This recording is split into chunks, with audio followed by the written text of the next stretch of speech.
All right, Mr. Julian, thanks for joining me on the podcast. How are you doing, man? Good. Thanks for having me. Excited to chat about stuff. Yeah, I'm really, really excited to hear. Man, you've had a heart attack from game dev, like literally. Yes. Which, dude, I don't want to sound unsympathetic because it sounds horrible, but it's very interesting. I want to hear what happened there. It sounds like you had a rough go of it. And I also want to hear all about your YouTube channel and Lens Island, which you're working on. Links in the description, by the way, for those of you listening, if you want to check out Lens Island and wishlist it. But anyway, tell us a little bit about yourself and sort of what you do. Sure. I'm Julian. I'm a game developer. I own the studio, Flow Studio. We make a game called Lens Island. I actually started off in YouTube, similar scene to, I guess, you, Thomas. Sort of did graphic design, art, tutorials, and then did a bachelor's degree in game design. Sort of fell in love with it, but then went into like the marketing and business world for a little while. And then it just annoyed me that I wasn't making games. I felt like it was the thing I was the best at in life and I wasn't really doing it.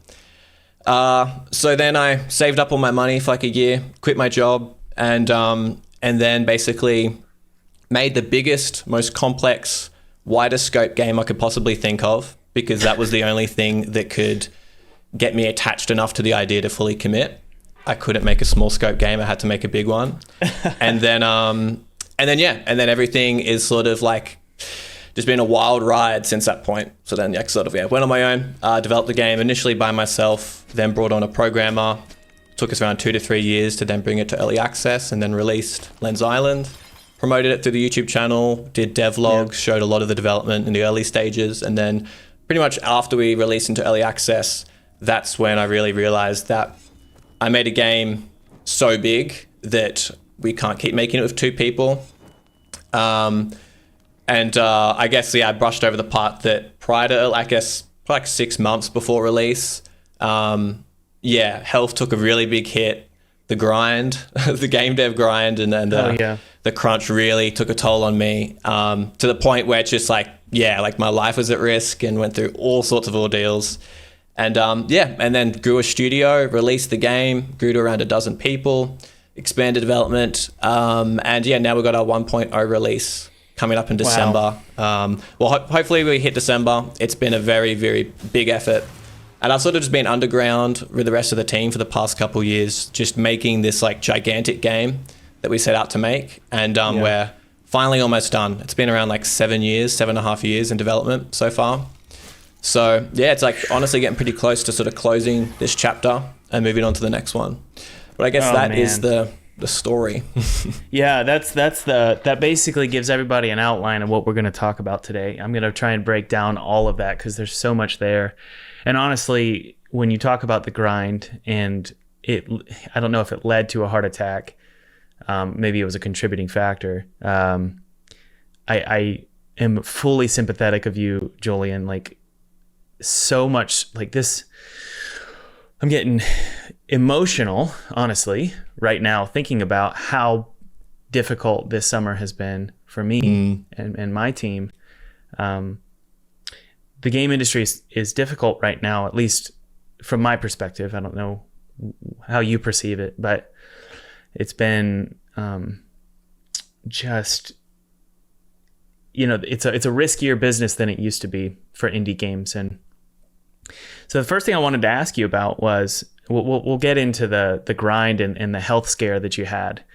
But let's start at, first off, I want to know, how did you fund Flow Studio? Because a lot of people listening right now are thinking, how can I go full time and how can I make an indie game full time? So do you mind if I ask where the money came from? Sure. And how you're funding a team? I mean, my goodness, that's very expensive, Yeah, I'm pretty transparent. So any questions you got, I'll answer. Okay, yeah, let's do it.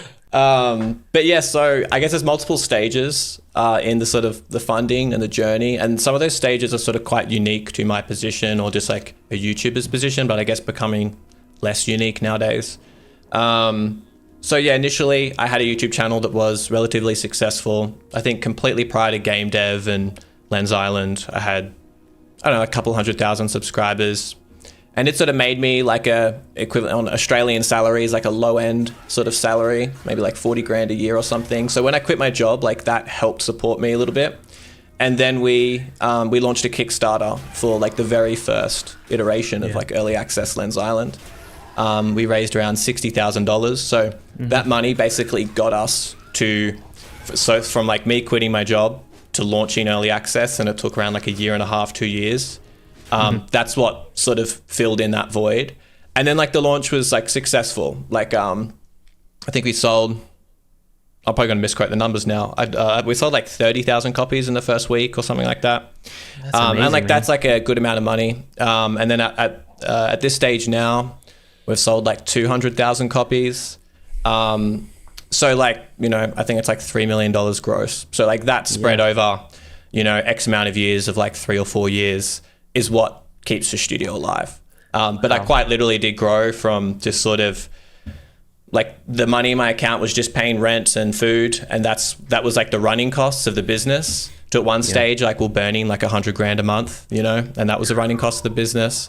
So I've sort of gone through the whole pipeline. Oh my word. But just honestly, just having a successful game is what is like the main thing that has funded the whole thing. Like the initial creation was just my savings, my YouTube, and then a Kickstarter to get it over the line. And then since then, it's just selling the game and trying to keep it growing and making sure there's just enough left in the tank to get to 1.0. Wow. That's it's a big gamble, dude. Like it's a lot of I mean, I'm sure you're saving money and I don't know, maybe you are or maybe you're not saving money, but it seems like a big gamble to just spend that much money on a game for 5 years, you know? Do you feel like it was a big gamble? By the way, if you're like me and you always dreamt of making an indie game as a full-time job, I have a free webinar below that goes into exactly how to make 6 figures with just a demo. I was just like you for years. I thought I had to make a game in its entirety before getting a paycheck, but there's actually 3 ways to make 6 figures before even finishing your game. I've done this multiple times, so check it out below if you do want to go full-time indie. And thanks for watching. No, like for me, it's just, well, like in the lens of someone outside of my shoes, it probably is a big gamble. But for me, it is just like inevitable. It's just like, it's just like the necessity of the situation. It's like, I want to make a big game. I'm inexperienced and I don't have a big game studio behind me that's made several games before. Therefore, there's literally only one way to go ahead. It's like, you know, if I want to do it this way and self-publish and not have any external funding, it is just put everything into that game, which just means like we've got razor thin margins.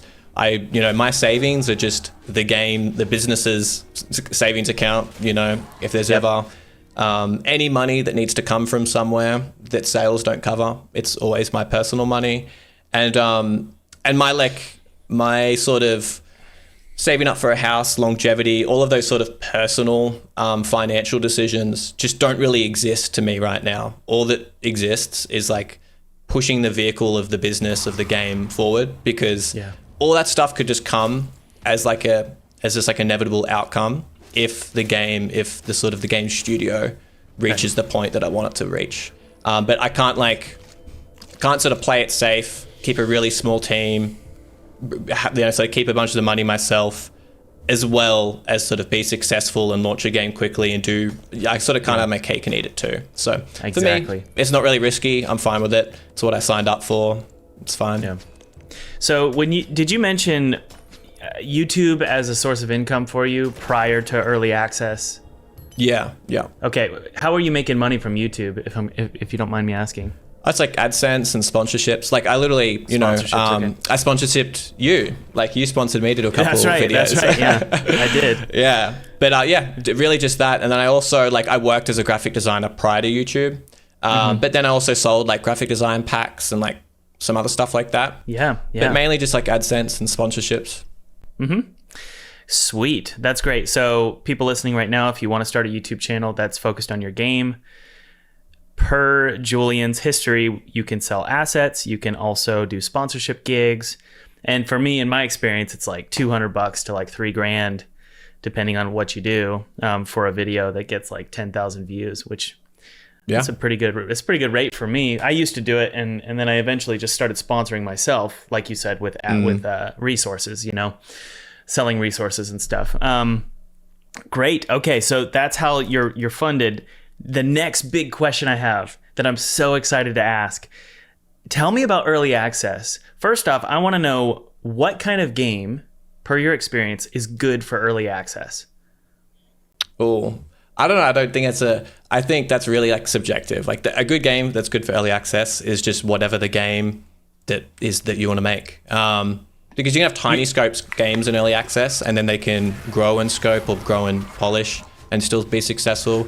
You have really, really large scoped games that start off as like a small vertical slice or a small fragment of that finalized vision. And then you use early access to actually just get to that endpoint of what is the fully realized game. I guess that's a bit more like what Lens Island is. The game has grown exponentially throughout early access. Like the game we launched in early access is literally like less than 10% of the game that it is now, and it is launching in 1.0. It is like magnitudes above like as far as development time, systems, just like the technical ability to get it to that point. So like I think it can work for anyone. I think really the most important thing is just like having a game that you treat with care and that you're passionate about and you take it seriously. I think early access is just, if you take it seriously and really do it right, it's amazing. But if you don't take it seriously and you just take it as like a soft launch, and then if people don't like your game initially, then you just run away, then that's not what early access is for.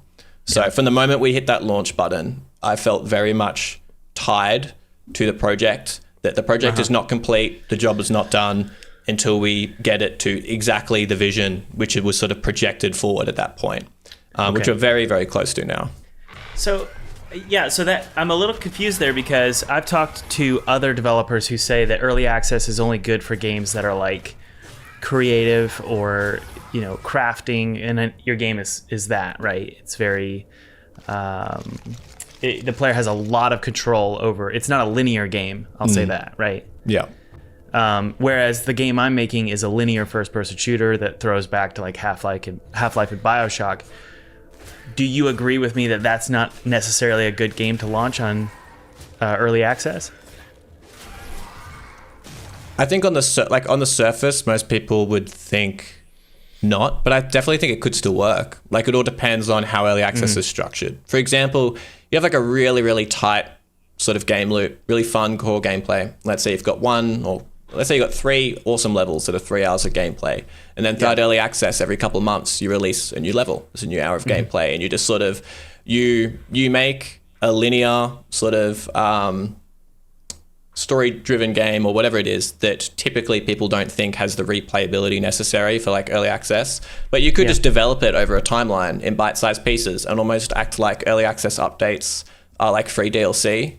And it might not be like the perfect way to digest the story, but it's early access, right? Like the whole point of early access is that like you don't have a finished game and you're trying to release the game anyway. Like it is, the whole point is that it is not the most optimal development pipeline. Therefore, you're trying to release into early access to make something that otherwise would not be possible.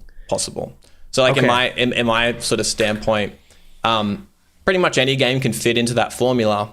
If it is a difference between that game existing or not, like then it should definitely be in early access. If it would sort of compromise the game or if it was never made to begin with, it's better off entering early access. So the reason I keep asking so many questions about early access is it's something that's just, it's foreign to me because I've never touched it, When it comes to making money for me, it's like, doing deals or getting funding from publishers or doing a Kickstarter or crowdfunding campaign. Would you consider early access like similar to a Kickstarter where you're kind of like, it's like an extended Kickstarter campaign where people are just funding the game by buying it, and then they're also offering their feedback in the community section of Steam? Is that kind of what your thought process is there? Yeah, like it's similar. It is just much higher risk because like you have like instant feedback. Like they have access to the product straight away. Like with Kickstarter, you can sell a vision and it is just relatively low risk. It's like you can just do a really good job at selling something, and there's literally no delivery at that point when the money exchanges. But with early access, it is just like the entire, like a Kickstarter page or whatever crowdfunding sort of service you use. It's like you curate that page. You can say whatever you want. A Steam page is curated, but then it's like you have reviews of the game. You have, reviews on YouTube. Like, you have this whole plethora of people and their opinion on the game that also colors like your entire perception of it. So if it sucks and you don't meet that vision, like, you're just not going to get that money. Like, that just never existed. You don't get that sale. But you can, explain a vision and sell it really well on a Kickstarter campaign, and then you will get the money. Even if you don't deliver later, you will still get the money to some extent. So there is just it's a lot more brutal, early access. However, if you treat it seriously, if you do actually deliver, then the ceiling is much higher. You can make a lot more money. You can be a lot more successful. It is just like a very brutal 1-to-1 ratio as far as exactly what you put in is exactly what you sort of get out. Yeah. Okay. What kind of... Well, first off, are there any other negatives associated with early access that you can quickly think of? Like, what are the risks? You mentioned a few just now, but can you think of any others? Like negative reviews, for example. It's like, I see you have reviews now. Do those reviews count as much as a normal review of a 1.0 launch? Honestly, I don't think it's like inherent negatives. Like, the negatives just sort of amplify the negatives built into what you're doing. Like, if you have a game and you have a trash update and it sucks, guess what? You'll get bad reviews. But if it's a fully released game, you'll also get bad reviews. But if it's early access, maybe you'll get even more. People tend to be a little bit like raw with their feedback, even though it's sort of counter to what you would sort of think. People would sort of usually like think, oh yeah, we'll give the early access game a little bit more sort of padding. Would be a little bit nice. Usually the people are pretty brutal. They don't change up their opinions based on the fact if it's early access or not. But I don't think it's like inherently different. I just think if you have a game and it has flaws, those flaws will be exposed no matter how you sell your game.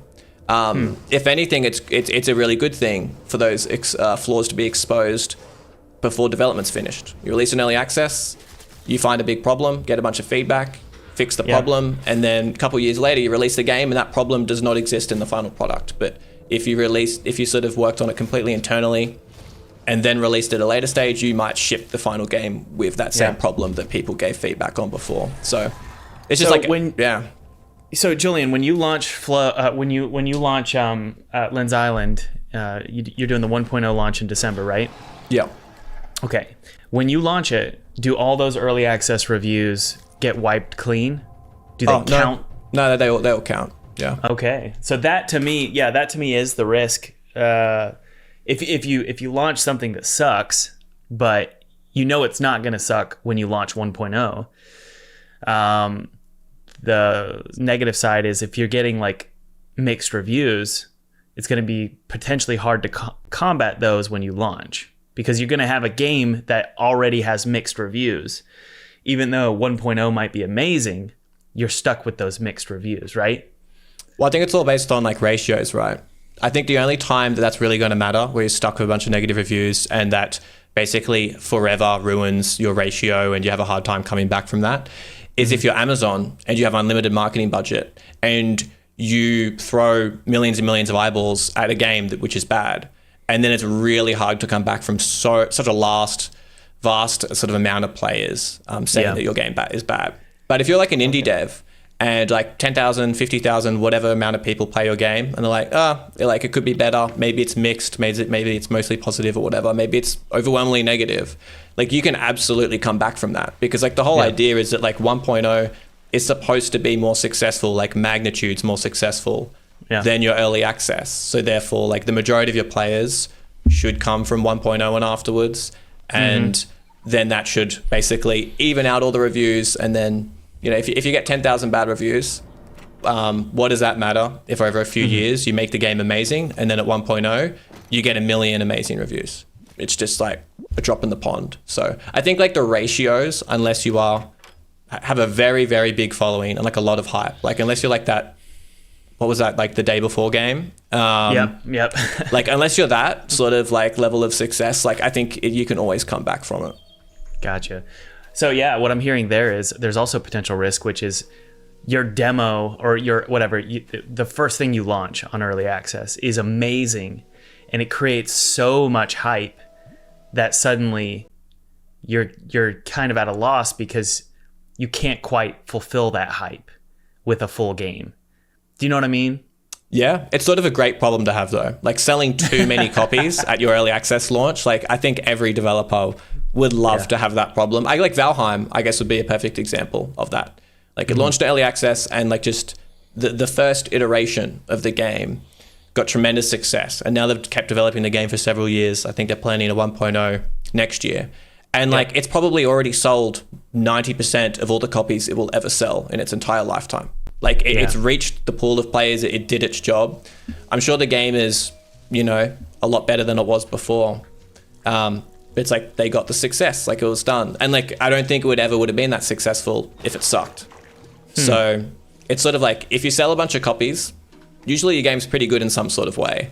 Or you just had a killer marketing campaign, which I don't think, it's sort of just like, it's nothing to worry about in my mind in that sense. But you also get 2 releases. Like if you get an early access release, you literally just have 2 releases. Like the 1.0 release on Steam from an early access game, it's not any different than a normal 1.0 release. Like I've asked the Steam reps myself in person, and I said, like, is there any technical differences? Like surely if an early access gets an early access launch and then they launch into 1.0, like, do they just simply get 2 launches? Like, obviously, there's some subtle differences in being in like the new and trending and sort of featured sections. But as terms of like the actual exposure and impressions and how Steam promotes your game across the Steam store, it's exactly identical to a game just releasing straight into 1.0 with no early access. So you really do have 2 chances, like 2 100% shots at sort of being successful, which again is another big thing.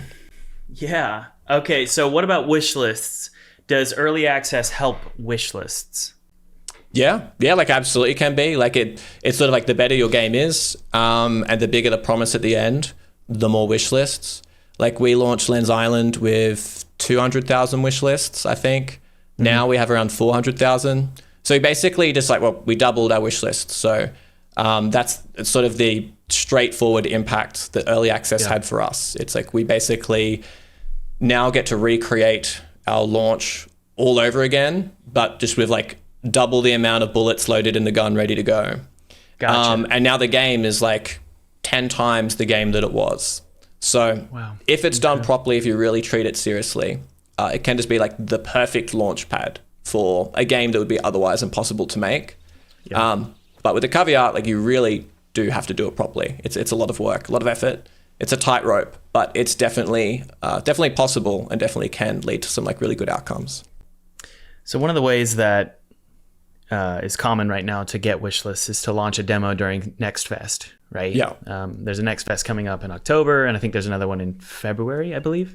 And so the strategy is launch a demo at the Next Fest that is prior to your 1.0 launch, and it hopefully brings in hundreds of thousands of wish lists if you've got a good demo, right? Have you launched a demo? Are you planning to launch a demo, or is early access, does it sort of kill that for you?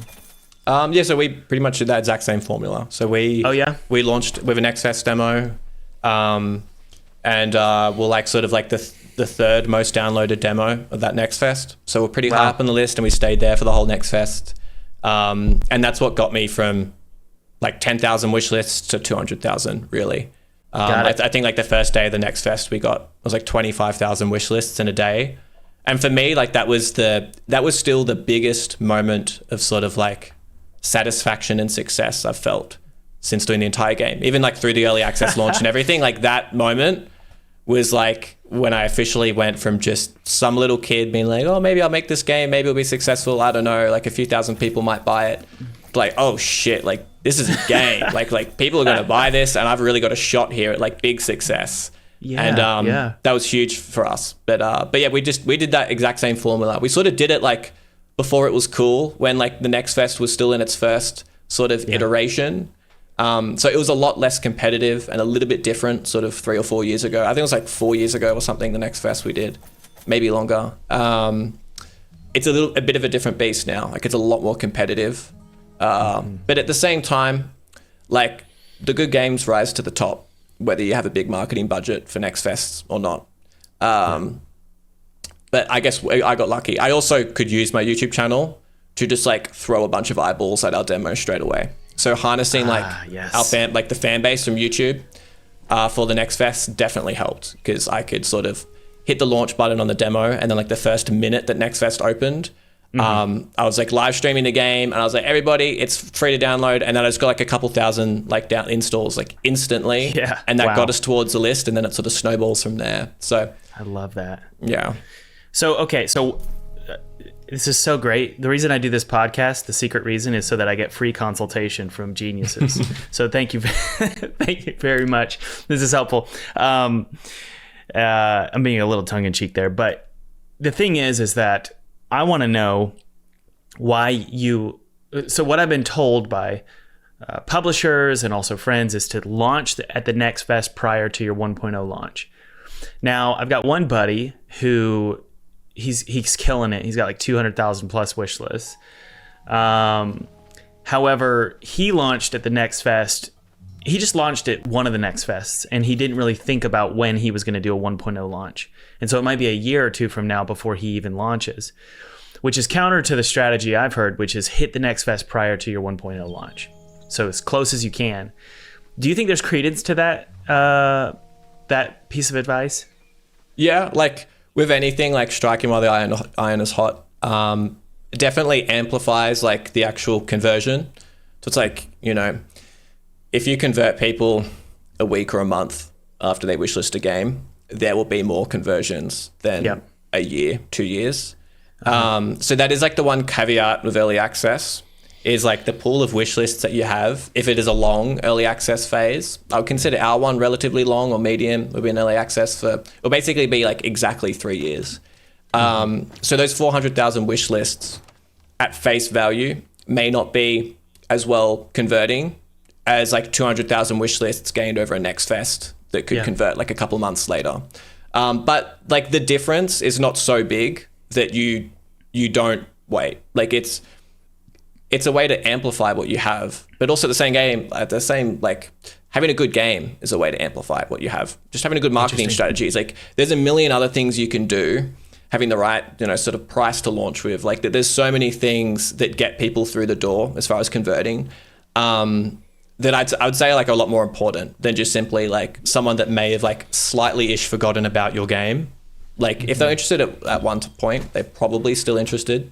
Yeah. But there's things like, you know, localizing your store page in multiple languages, and like maybe having like Steam Deck support or console support, and like or controller support, other stuff like that, that can get you a lot more players, and can convert a lot more than just simply trying to adhere to some sort of rule of timeframes.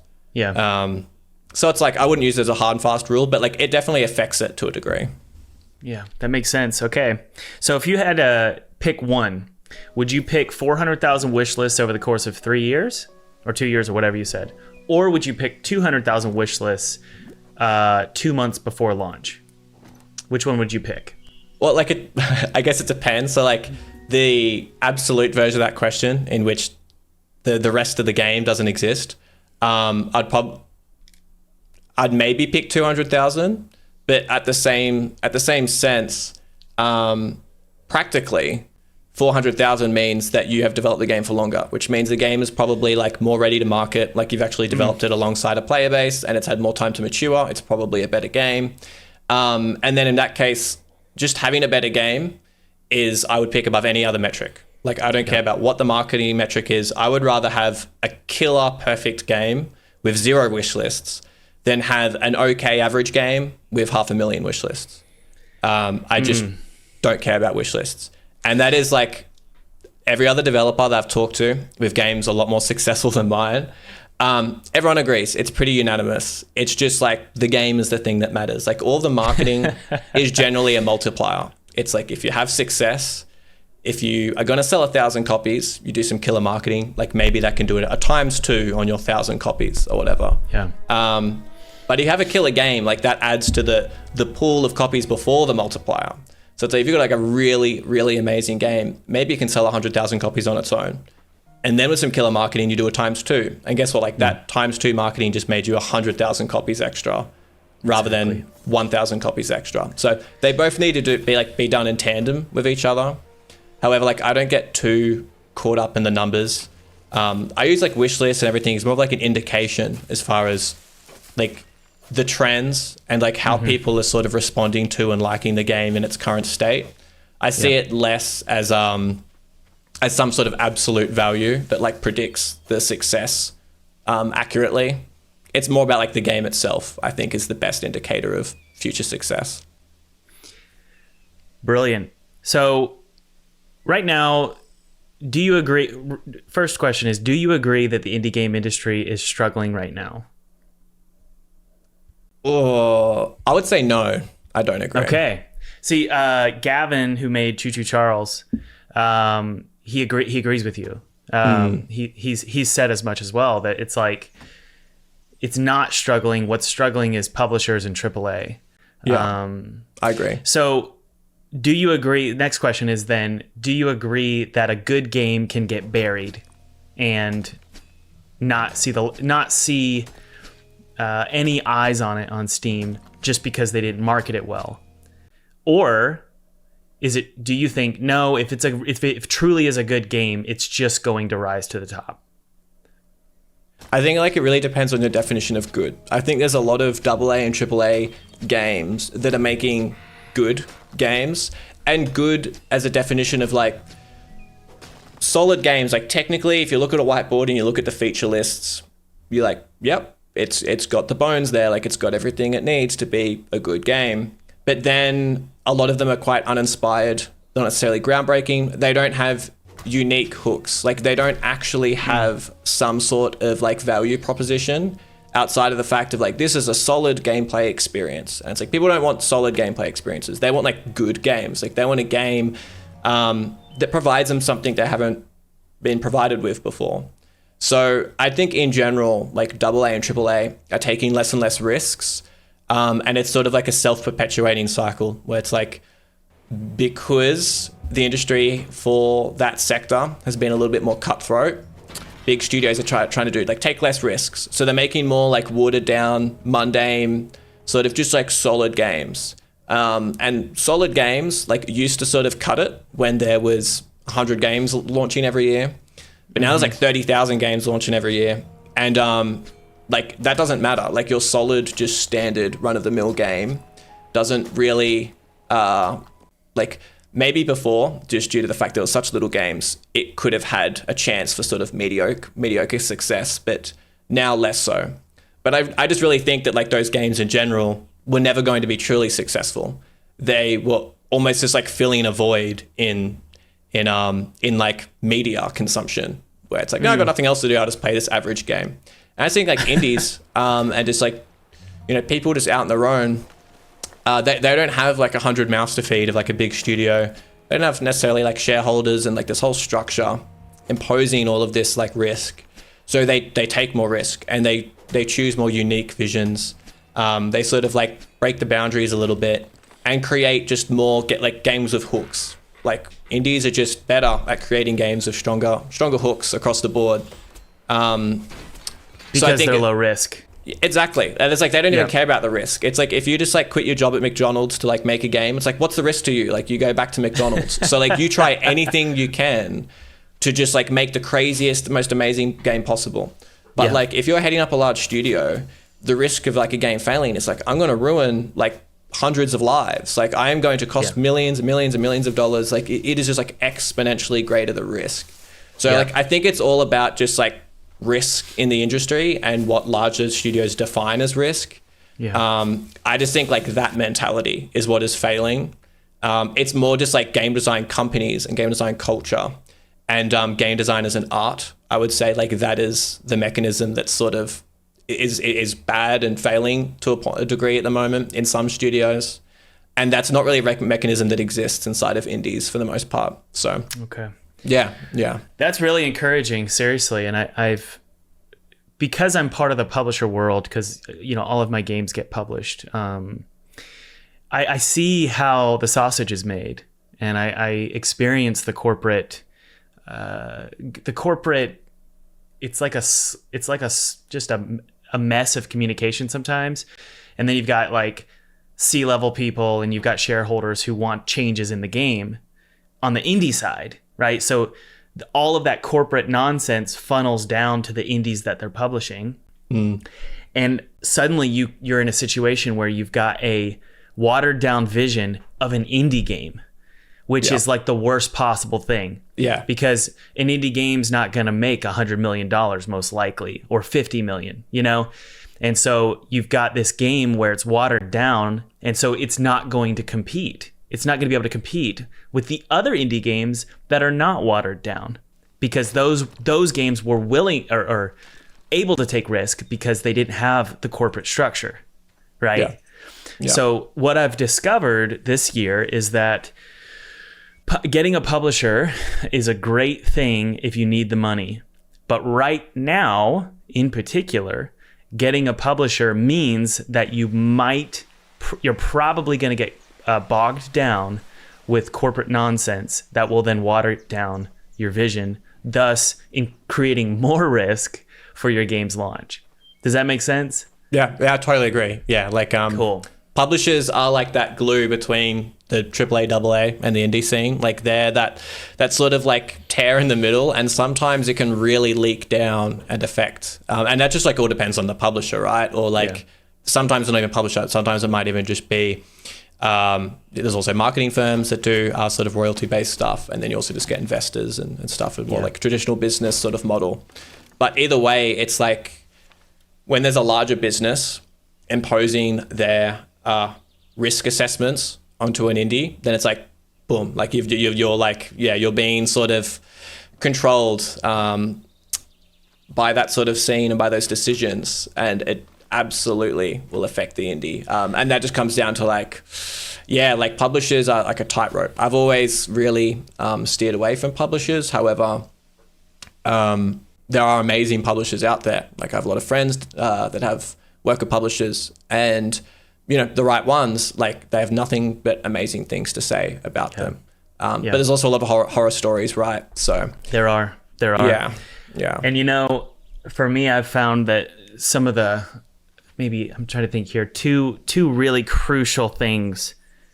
It might just be one, but two really crucial things here about picking a publisher is, number one, if the publisher is a big time publisher, that could be a huge red flag, because the big time publishers are funded by these huger companies, like much bigger companies. And so again, that corporate structure funnels down into your project and it becomes a freaking nightmare.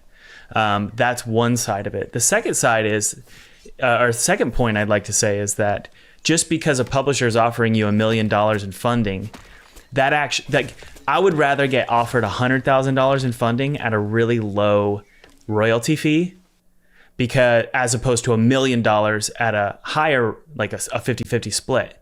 And the reason why is because with $100,000, you're not really going to be controlled that much, because it's low risk for the publisher. That's pennies to a publisher. But the moment you go up to like $1 million in funding, or maybe $500,000 in funding, suddenly that publisher is going to be much, much more involved in your project.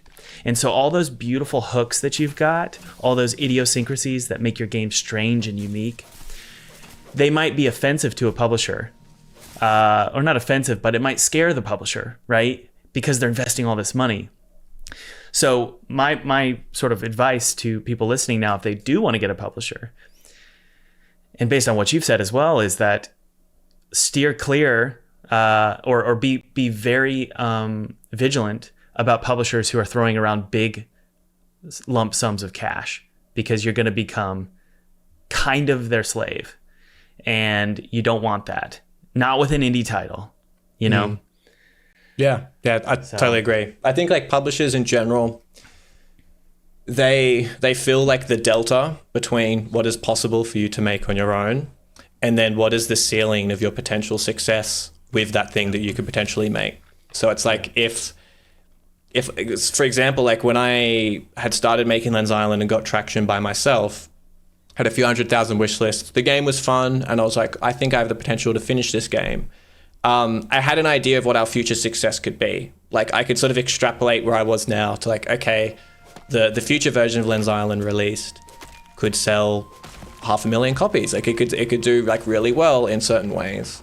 And like, that's what I'm playing with right now. Like, my decision making isn't this game that hasn't been built yet that's earned $0. My decision making is around like a game and an IP that's worth millions and millions of dollars, because like the future version of the released product is what actually matters here. So and then it's like, can I get to that by myself? And then if I can't get to it, if I could get to like 50% of that vision by myself, then what does that future projection like sort of look like? Am I okay with that? If I'm not okay with it, would it be better to get a publisher to get to that top projection, but then have to minus what the publisher is going to take? And it's sort of just like what you think like your potential for success is on as an individual or as a team versus like the potential success. And if you're okay, like, it's sort of like a sliding scale, right? And like, sometimes if you're lucky, if you have a Kickstarter, if you have sort of like alternate sort of income streams, you can go a lot further, like completely on your own without a publisher. So you can just like, that delta's a lot smaller. Yeah. But if you're trying to make a really big game with a big team and you have nothing to back you, then it's like, you basically don't know that game. You know, like you're giving a development team and an idea to a publisher, and you're getting a little cut out of that dream game. Because guess what? Like, you don't have a game studio built that has the money to back this. So like, that's just not how the real world works. So it's all about like the assessment on that delta is like the big thing. Because like I was approached by a lot of big publishers, you know, like publishers like 505 Games, like ones that were like, oh shit, like these make some of the biggest games in the world that like I've played, and now they want to like own my game or publish it.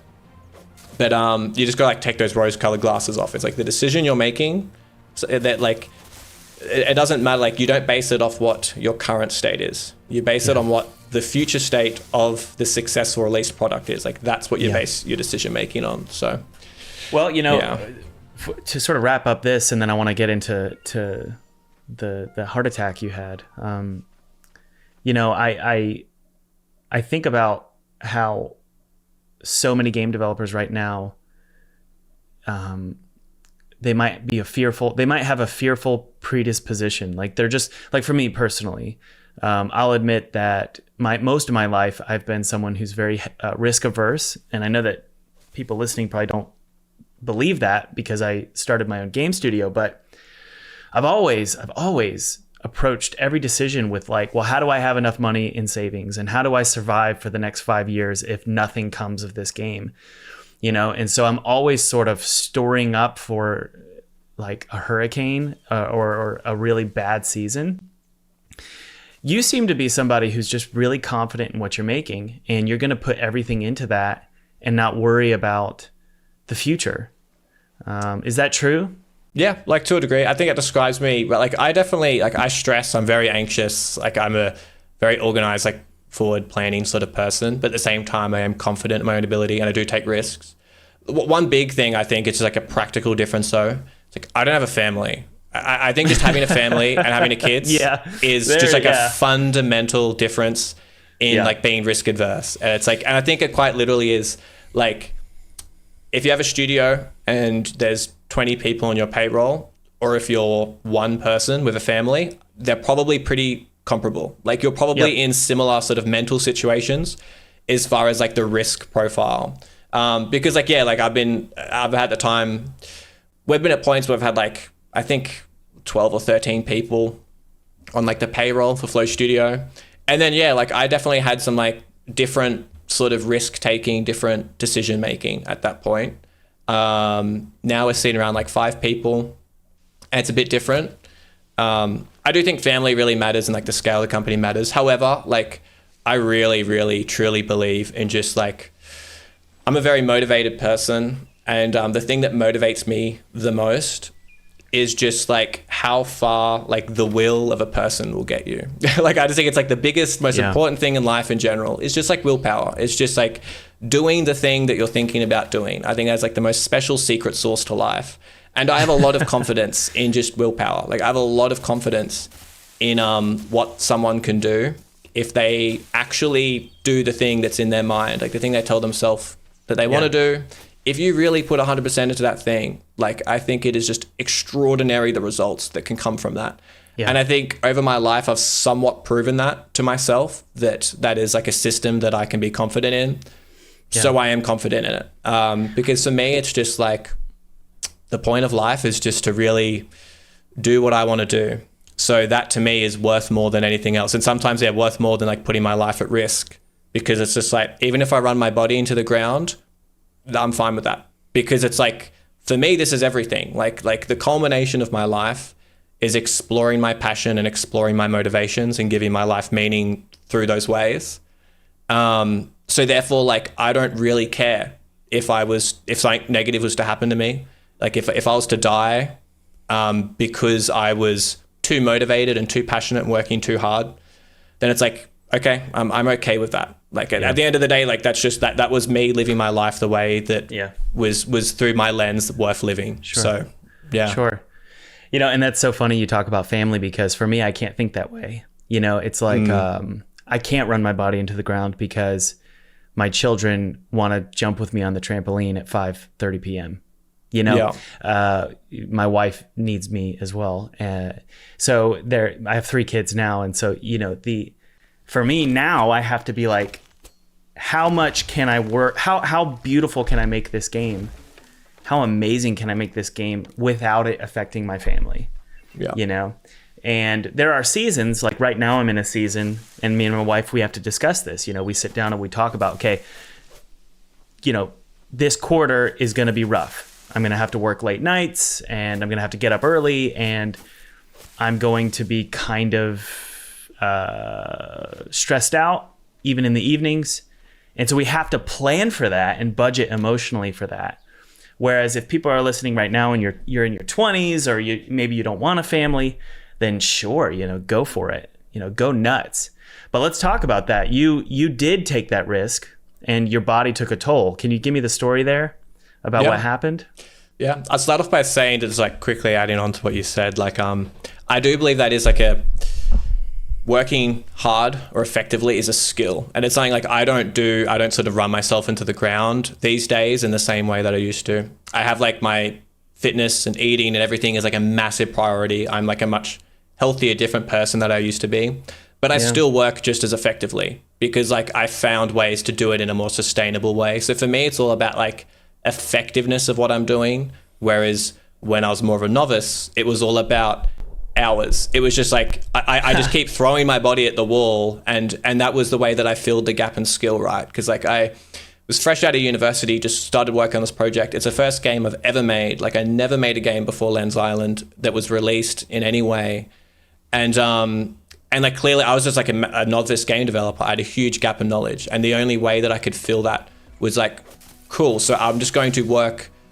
and just sort of do nothing else. Like I'm just going to only work and just fill it up with hours, and sort of like that whole like 10,000 hours to become a professional. It's like, cool, let's speed run those 10,000 hours and just like smack them all out, and at the same time make a game that's going to propel my life forward. So the inevitable outcome of like really giving my all was that like, yeah, like over like a course of a couple years, all of like the body maintenance, all of the mental maintenance just sort of degraded and degraded and degraded. Like I just like lost weight over like I'm naturally like a pretty athletic sort of skinny guy. And I just like lost more and more weight till I was like the lightest I'd ever been by far in my life at one point. I was like pale. I was clearly not getting like basic vitamins. I was like not eating good food. I was eating junk food and eating just very little because I was trying to have as few meals as possible. I was trying to just make everything in my life was like efficiency based on time. It was like, how can I maximize the amount of time that I'm at the computer and working? My relationship took a toll. Like my mental health took a toll. Like everything just like kept sliding downhill. And I sort of like was like, I understood that I was sort of okay with it. And it just was like necessary because it's like my mindset at the time that I was sort of in the early stages making Lens Island, it was like, this is my future. Like nothing else exists for me. I've always had the mentality where it's like, if I have a really good idea late at night, I would just like wake up, go on my computer and stay up all night to do the idea. Because for me, it's just like what's the sort of the value proposition is like, okay, so I'm tired the next day and the next day is like a little bit ruined, but then I don't get some sort of action on this amazing idea versus like it's just, I would much rather have this idea come to life and I take some sort of like little negative sort of like impact. So then like that scaled up over years and years. It's like all of these micro decisions where you just like your body and your mental health is just taking all these hits. And it got to the point where it's like, I really never realized that, I think this was ultimately like the big mistake. Like I really did not realize that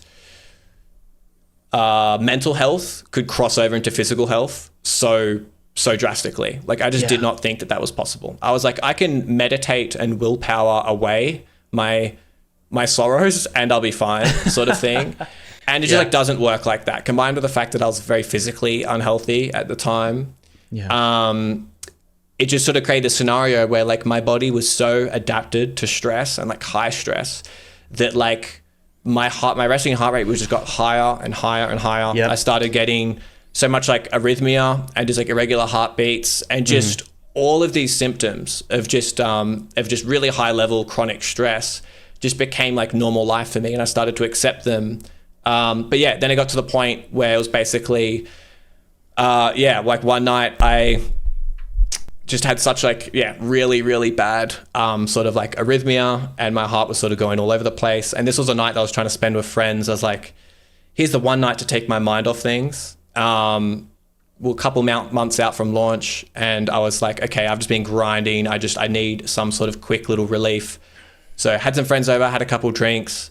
And I think it was just like the combination of just sort of like alcohol and just me being so unbelievably stressed and not really doing anything about it. It clearly just like bottled up to a point where like I just got like I've had sort of like high anxiety, and I'll get like acute little panic attacks over my whole life over various things, and they're fine. It's sort of like and then I'll get over it. 30 seconds later, I'm back to normal. But then this was a whole different beast. Like this was like I sort of was just like in the toilet washing my hands, and then I was just like, whoa, like my vision's getting blurry, and my heart's beating out of my chest. And then it just got to the point where like my whole body just felt like it was just literally shutting down. Like I was like felt my pulse, and my heart was just going like it was like it was going so fast. I was like, okay, my body cannot keep my heart beating this fast for very long before something really bad's going to happen. Wow. And I started like losing my vision, and I sort of like couldn't stand upright. I was thinking like, oh, okay, like maybe this is like a really bad panic attack. Like, I don't know. And then it just got to the point where my body was just in so much discomfort and pain that I was like, oh, okay, like this is actually like a next level. Like, and I call my now wife Steph to like call an ambulance. And then, ambulance comes, and then I'm sort of like in and out of consciousness, and they put me in the ambulance, and then they do this thing called like the Volsva maneuver, where it's like they sort of flip you onto your back and get you like below as hard as you can into like this stick, and then they sort of quickly flip you forwards, and it's basically like a maneuver to try to like reset your heart. So like I had like a really bad like cardiac arrhythmia, so I was like watching on like the heart rate machine that it was like 200 plus, and then it would just like dive to just like 20 beats a minute. I'll just like go like this and just start to like pass out, and then that would like flip me up, and then my heart rate would like spike back to 200. And it was sort of like around an hour or so of me just like, it was crazy. Bro, so in this ambulance, sort of like battling my heart, and it quite literally felt like to me like every time I was sort of about to pass out, it would just felt like the movies. Like I was just watching my heart rates go doot doot. Dude, like exactly like they do in the movies. And I just thought, okay, here it is. Like it's it. Like I'm dying. This is it. And then, and then they would sort of flip me up. And then it got to a point where like it was getting worse and worse. And then they shut the doors and start like racing to the hospital. And like now the ambulance people start like panic a lot more, and I'm starting to get a bit more concerned. And they like rip off my shirt, and then they basically hook up all of like the electrodes and stuff to me, and then they start having to like it's like not defibrillating, but it's like a different version of defibrillating to like reset your heart rather than I guess like they're basically just like shocking me over and over. And I was sort of like stuck in this loop where I was sort of basically just dying, and my heart was stopping, and they kept having to shock me to sort of like trying to get it back onto rhythm. And like when they closed like the ambulance doors, like I said goodbye to Steph, and like I really like thought like that was it, you know? Like I thought, fuck, it's hard to talk about. But like just like the moment of like saying goodbye to like your loved one, be like, see you, Steph. And I just had the thought in my mind, like, I think this is probably the last time I'll like say goodbye to her. And I just realized I literally haven't told this story since we did our documentary. So it's pretty difficult to talk about because I don't really talk about that often. Yeah. But yeah, basically several hours, this whole ordeal. And I sort of had like this severe cardiac arrhythmia, and they said I had these multiple like mini strokes or something like that. And I sort of put in the hospital for like a day or two under all this like surveillance and stuff, and all these heart rate machines and everything. There was a team like a dozen doctors around me when I got to the hospital, and they basically like put me on all this medication and all this stuff because my heart for then like a long time after that had like really severe sort of arrhythmia throughout the day. And it sort of slowly got better over time, but like I could barely sort of like see straight and walk and move the next day. Like it was like it completely just floored me, that experience. And I think it really put into perspective for me, like, just like the perspective of quite literally being like, okay, this is it, like 100% ready to die. Yeah. It put in perspective for me, I guess, two things. And it was really like, I'm happy with the choices and I'm happy with what I did. Like I'm confident in the person that I am. I'm confident that like, Julian would just, if Julian had the same life over and over and over, he just would have made this decision every time. And I'm okay with that because Julian's just doing what Julian wants to do. And then at the same time, it's like, okay, how can we keep this mentality? How can I give myself to what I want to do in life 100%, but then, have longevity at the same time, have sustainability within that environment. So then, like, I guess ever since then, that was like 3 or 4 years, probably like 4 years ago now, I've sort of just been on like this journey to be like, okay, how can I really make sure stress management and my physical health and my mental health is a priority, and it's like a non-negotiable, going for a run, working out, eating healthy, having time with my wife, like meditating, like being able to like talk about my problems. All these things are now like cornerstones of my life that I can't give up. Like they're foundations that are like a locked in part of the day where it's like I could be going through the craziest crunch and I'm still going for my run. Like doesn't matter. Like the time that I'm going for my run doesn't exist. Like that time is not optional. So I've had to sort of slowly build up this sort of foundation of good health and a good mental health over time. Yeah. But it definitely took like a severe learning experience to really work out just how bad it can get. Because I guess when you really give your all to something, it's like there's nothing left. Like once you've given your all, you realize that like there's nothing left in the tank, and you really start to sort of realize what it's like to just like have nothing left, no energy, no health, no nothing, and like my body just shut down. Like it literally was like, no. They just can't do it any longer. Well, man, that's just, dude, that's so wild. And I'm glad you're okay. I'm glad you were with friends, dude. Man, imagine if you were working on your game and you were alone. Yeah. Yeah. Like that was like a real fear of mine for like a year or two afterwards, was just like, I was too scared to sort of go for a run or hike or anything because I was just so scared about just getting a heart attack. So it took a while to build up that confidence. And now it's like, I ran a half marathon the other day just because I just sort of felt like it, and I felt great. And like, I couldn't dream about doing that, before. Like I'd run a kilometer and be like, and like on the ground. And so like it quite literally just changed my life for the better, game design, as a weird little symptom that I did not expect. Exactly. I'm very happy to say that like I'm a very much a healthier, happier, sort of better person now. And I'm very, very glad that experience happened. For me, like experiencing the full spectrum of life is I think like for me, like necessary and an important part of life to actually understand what the real good parts are like and what the real bad parts are like. So the silver lining for me is being able to sort of understand that full spectrum. Really puts into perspective like the little things throughout the day that feel big at the time, and you go, they're nothing. Like that's fine. I'll get over it.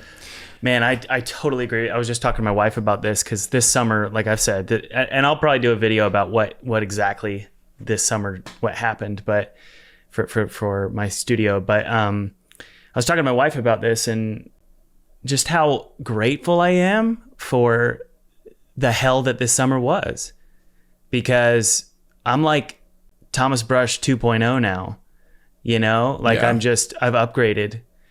And for you, it's like, it sounds like you don't really have any regrets about how you did things because you're just better for it now, you know? Definitely. Sort of to wrap this conversation up here, I wanted to ask you, you've given us the solution for game developers listening now who might be overworked and burnt out. And the solution is non-negotiable exercise, non-negotiable diet, and meditation and all of that. What do you think is inherently stressful about game dev?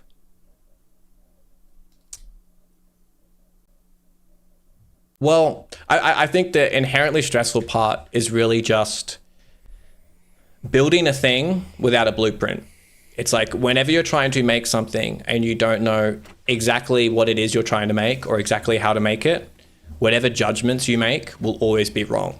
So like the really difficult part about game design, and this is also applies to like making movies and other forms of media, but sometimes it can be less so because they're at some points less technical.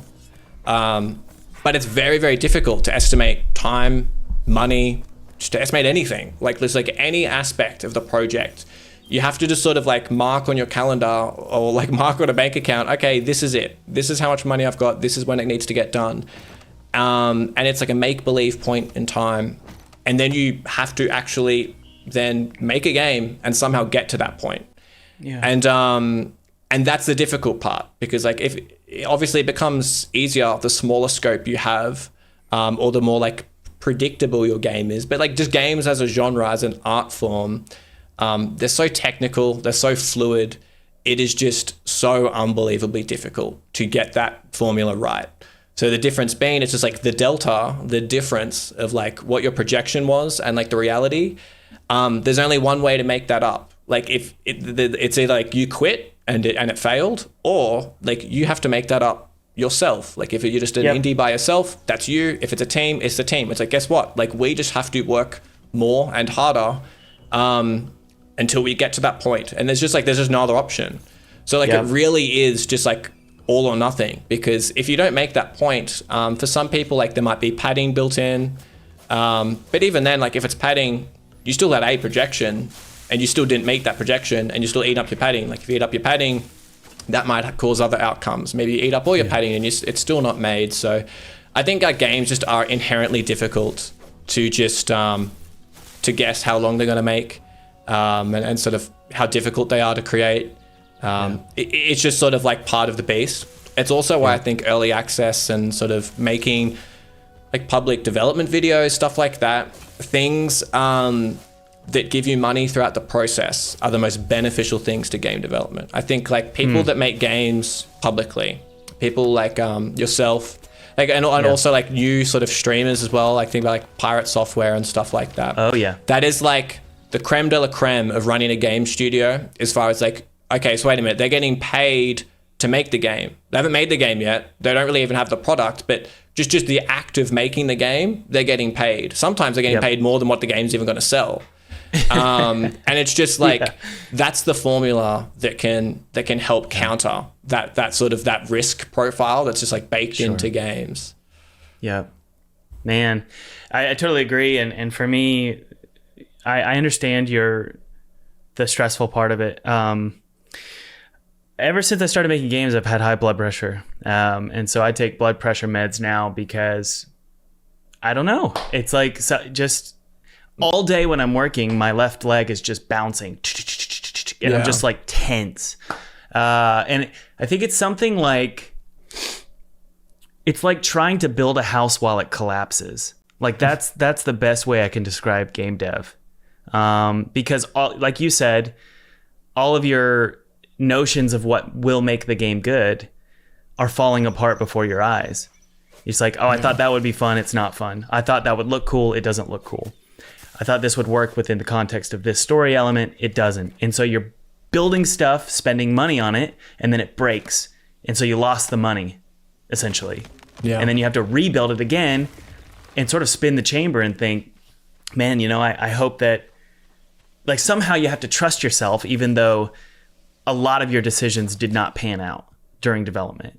And so there's insecurity, there's fear, there's anxiety, there's money being lost. And it's like a really, really high form of gambling. Yeah, yeah, I get it. Yeah, it is. I think like the formula there is less about countering like the innate aspects of games and more about countering the innate aspects of like you as a person.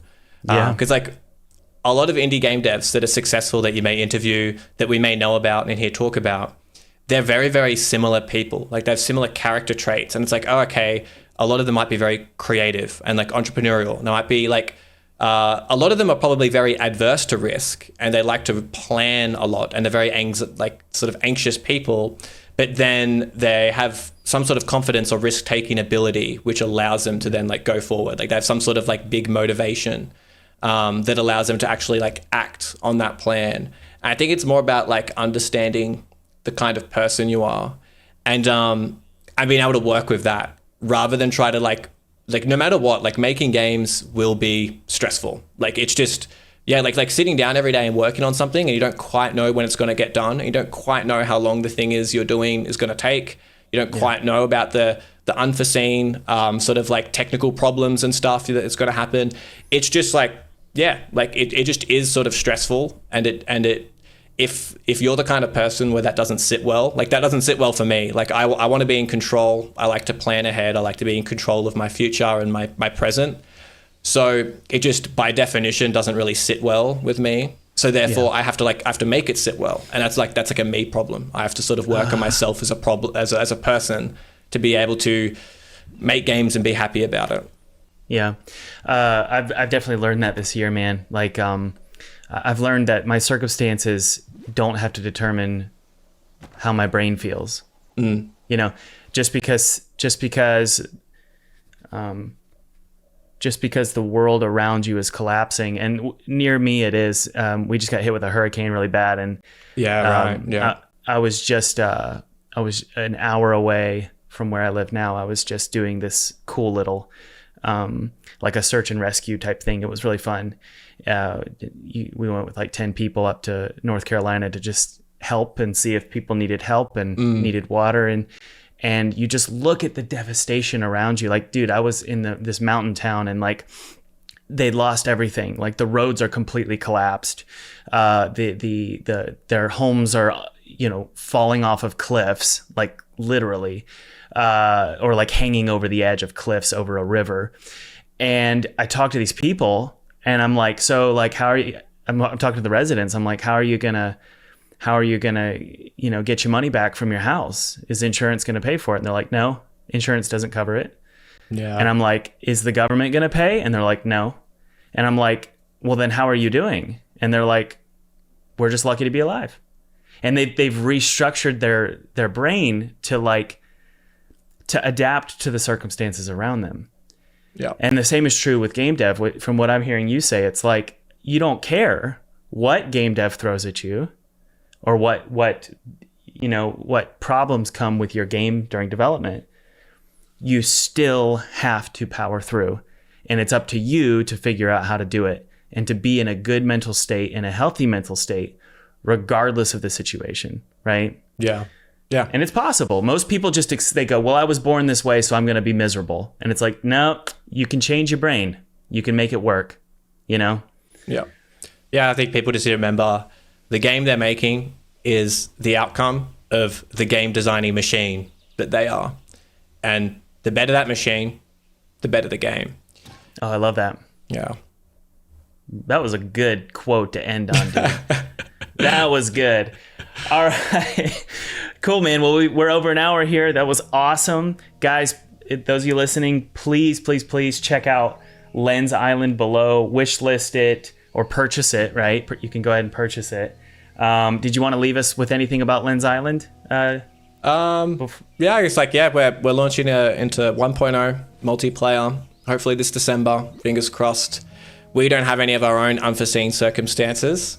But yeah, everything's going really well. I'm very, very excited. It's been many years, about 7 years development, about 4 years of me sort of being underground, sort of powering through, getting ready for the 1.0. So for me, it's the big break. It's the sort of the spearhead of my entire life is sort of heading towards this release at the moment. And it'll be very interesting to see how it goes.